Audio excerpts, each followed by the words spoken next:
Welcome to Revitalize and Replant with Mark Clifton, where we equip pastors to take their churches from declining to thriving by pointing them to a new future and a new hope. Join us weekly for encouragement and practical advice in your pastoring journey. Welcome back. I've been thinking all week long. All week about this subject that we brought up last week. So if you didn't listen to last week's podcast, stop. Yeah. And go back and listen to it. Yeah. You didn't miss much, actually.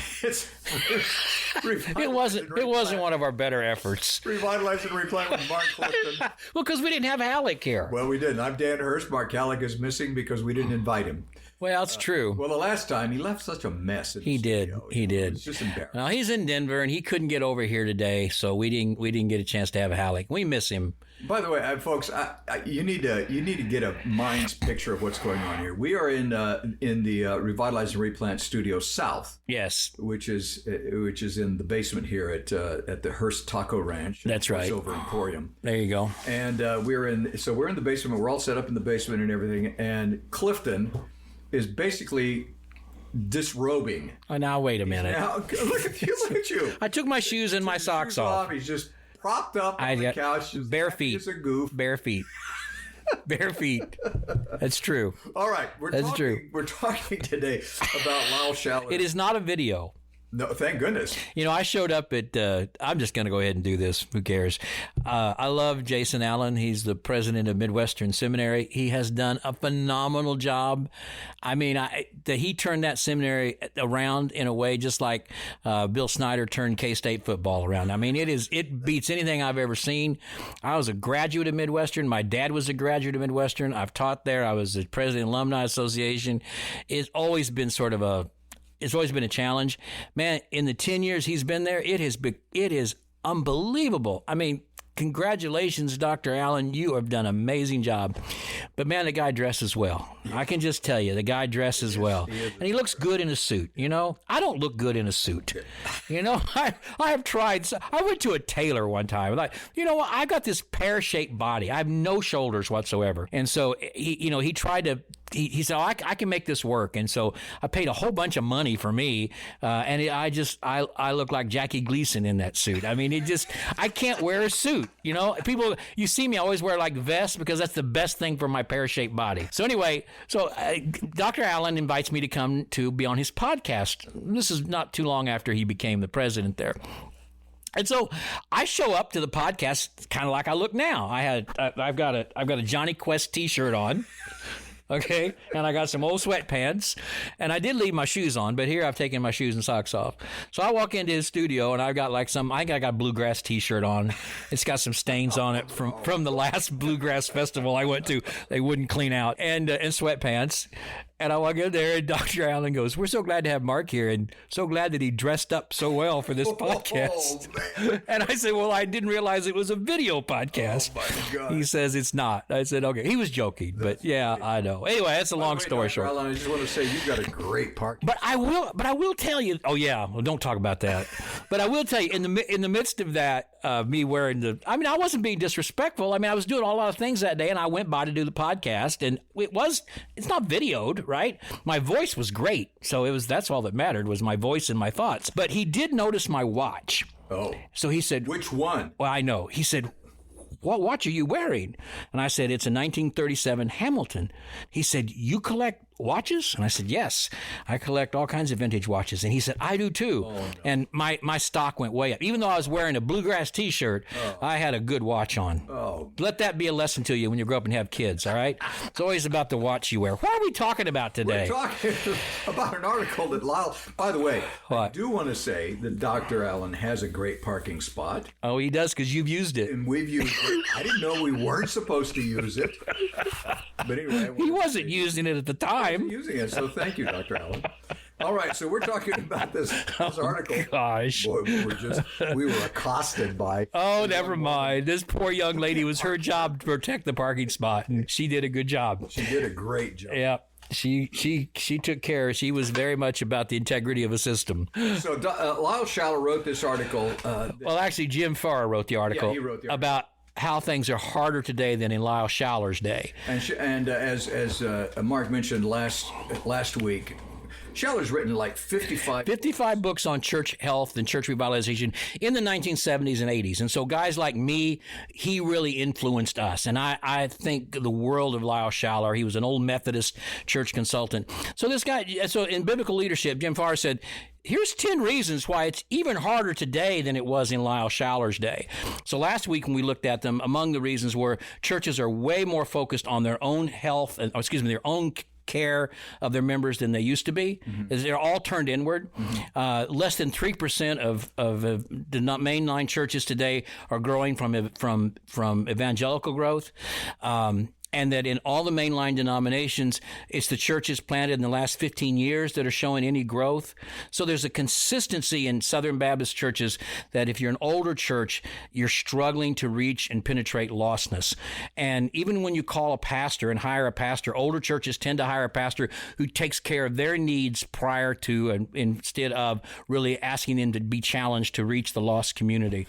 So basically, what the article is saying is that as churches have lost their evangelical zeal, no surprise, they've grown older, they've turned inward, and they're less impactful in the community, and they begin to decline. Let me ask you something before we get into the word of the day.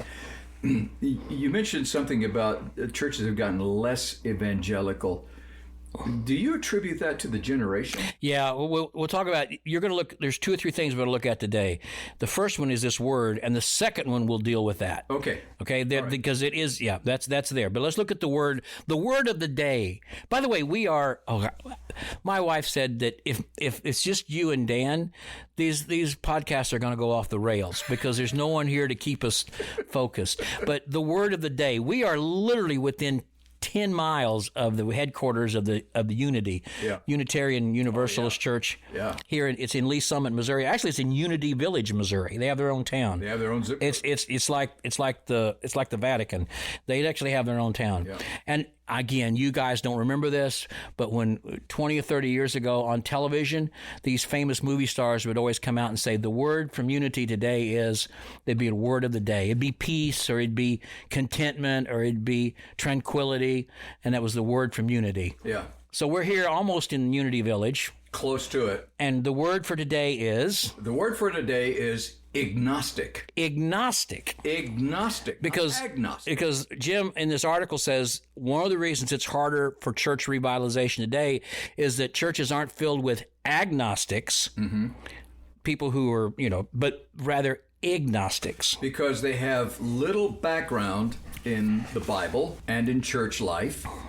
And so what happens is the church that you and I know, the church that many of you are pastoring today, have a culture and a mindset that it creates this strange and awkward experience for somebody coming in to visit that has no concept of the values, the culture that your church has. And so they are agnostics. They don't know. It's not that they're ignorant, it's that they just simply don't understand and don't know. And here's a classic example of that. How many people come to church today and they wear their ball caps during the worship? Absolutely. That is, and that bothers me. I'm sure that bothers a lot of people that are listening. But it's a different culture. Right. And they don't know they've never been taught. Their parents never told them, don't wear a hat in church. So they come into a culture that immediately clashes, and you've got some deacons or some ushers that will go up and tell them, take your hat off. Yeah. And immediately they've created they've built a wall now that you have to tear down as a pastor. See, back in the 60s and 70s and 80s when we were doing church planting and just pastoring churches, people understood somewhat the Christian culture that they were in. They had some knowledge of it. Most people did, not everybody, but most did. There was a cultural Christianity that they'd sort of grown up with.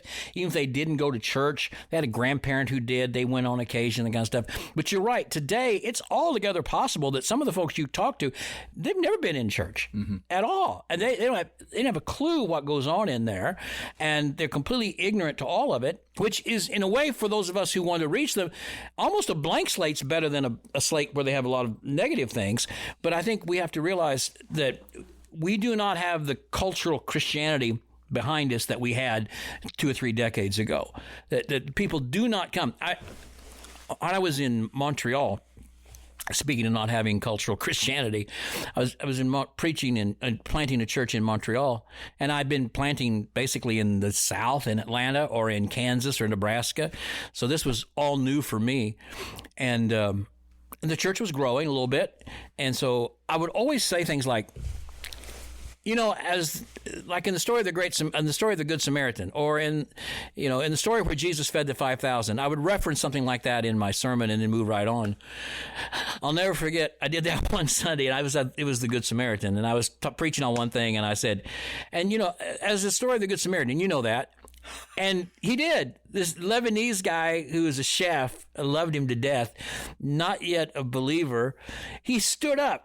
And he said, "Would you quit that? I have no idea what that story is." Oh my. Yeah, he's kind of being funny. We said, "Tell me about it." I mean, right in the middle of the church. And I think maybe they don't do that here in the States, but I think sometimes we assume people understand things that they don't, that they are ignorant. Yeah. They don't know the Old Testament from the New Testament. They don't know, Jonah from Joshua. And so sometimes in our sermons we sort of refer to things, and I don't think they always know. Or we use verbiage sometimes like, WMU. Well, what's that? We just assume they know things, and we can't anymore. That there's an ignorance really about spiritual things and stuff like that maybe it wasn't there 20, 30, 40 years ago. Well, I have a young woman that comes to our church now that when she first came, and it was close to Christmas, and she came because she was invited, come to, Dan's teaching on Christmas, and, I don't remember what the series was that I was doing, and she had never heard the Christmas story from a biblical perspective. And I mean, she came back, and I'd say by the third Sunday, she was just weeping. She had never heard that before. It was so complete, and she lived, I don't know, maybe 8, 9, 10 blocks from the church. Yeah. And had never heard the true story of Christmas. I don't think some of you listening to this don't really understand that. I don't understand the full impact of it. That we are in a culture where people are completely ignorant about the Bible, ignorant about the gospel, ignorant about your church. I mean, it is so different than it was a few decades ago. Well, people, and I'm putting you on the spot here, but let's talk about this counterculture, if you will, to the church, just for a moment or two. We talk about what people don't believe or don't know about the church. Well, what do they believe? Well, that's the other thing. So in this article, Jim says not only are people ignostics, they don't know anything about the church, but to the other degree, they're very engaged in spiritual things. And because of the internet and social media, as opposed to 40 years ago, there's so much spiritual stuff out there. Mm-hmm. Whether it's, I know Oprah's kind of passé, that's 20 years ago, but, Oprah had an opinion on all things spiritual. Joe Rogan now has an opinion on all things spiritual. Jordan Peterson has an opinion on all things spiritual. So young people today, while they may be ignorant about the basic gospel and the scripture, they're not ignorant about spiritual things. And so we got all these competitions out there of podcasts they listen to and TikToks they watch and Instagrams that they see, and all this weird spiritual stuff, and some of it has a good kernel of truth, right? And you go, well, that sounds good, but then when you get a little deeper, that's really way off, right? And so it's this really tough combination, guys, of reaching younger people who many of them are ignorant about the gospel and about biblical Christianity, but they're not ignorant about spiritual things. And they got all this stuff out there that has impacted their lives. And that's the challenge for us today.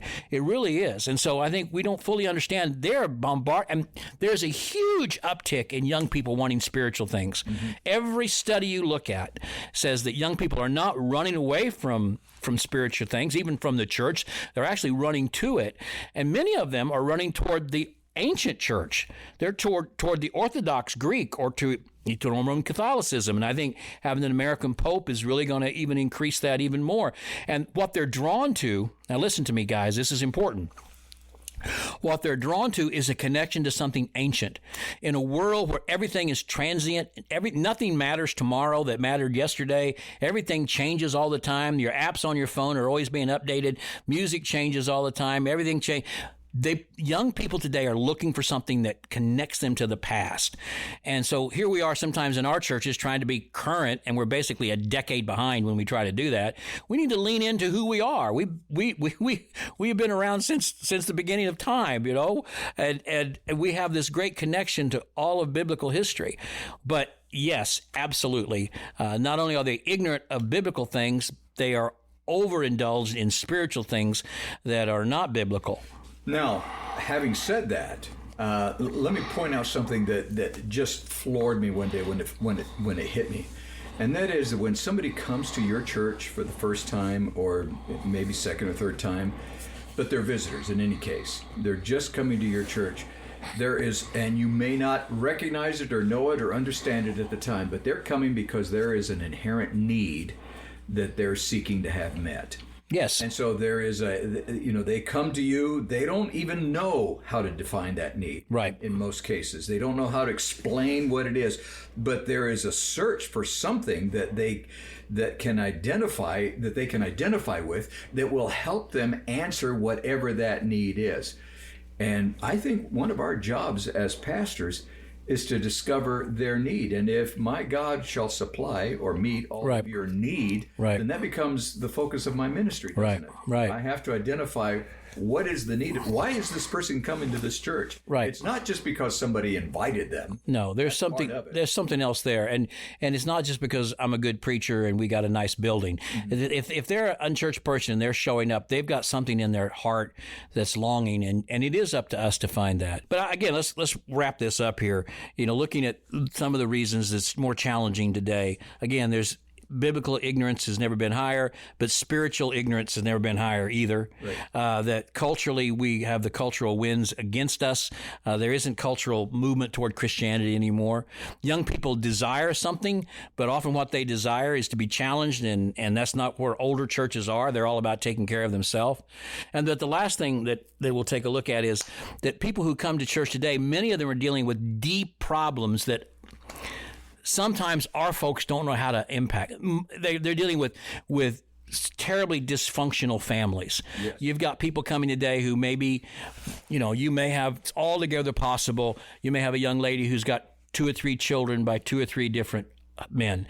You may have a young man who's had 2 or 3 babies by 2 or 3 different women, and in his life is all congested because of that, all difficult. You may have somebody obviously who comes in there addicted to opioids or addicted to alcohol or addicted to pornography, and all the people come now with tremendous problems and challenges, and sometimes our folks just don't know how to relate to that and don't know how to deal with that. People don't, I know people had problems in the 1970s and 80s, but they tended to cover them up. Yeah. And, you didn't really, but today people are very open about that. That's why churches that have recovery ministries can do so well, because recovery ministry is a place where you say, hey, we know you got problems. We all got problems. Let's share with this together. But I don't think necessarily, I've worked with a lot of churches as I've been a transitional pastor, and the neighborhood around the church is often challenging. And so you'll have a halfway house. This happened in one of the churches specifically I was an interim pastor of.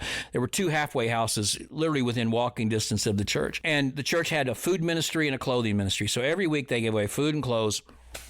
And once in a while, on Sunday morning, somebody who'd received some help that week would show up. And when they showed up, all those older people, that's all it was older people. They would just come around that young lady or that young man who was a drug addict or who was having all kinds of other problems in their life.